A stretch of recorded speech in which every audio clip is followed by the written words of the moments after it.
Scan now. Meet Sovi, your new AI study buddy. Recession policy question coming fast. Combine fiscal and monetary moves, track aggregate demand, then decide what happens to interest rates in the short run. To fight a recession, both leaders use expansionary policy. The government boosts spending or cuts taxes, and the central bank expands money supply, all pushing the economy back toward full employment.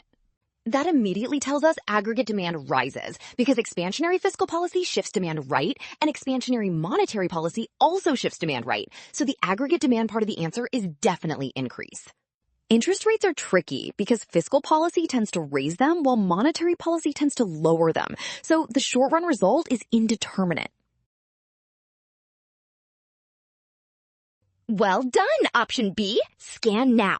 Trap, watch signs, and avoid rush. Rule, trust given policies and check each step carefully.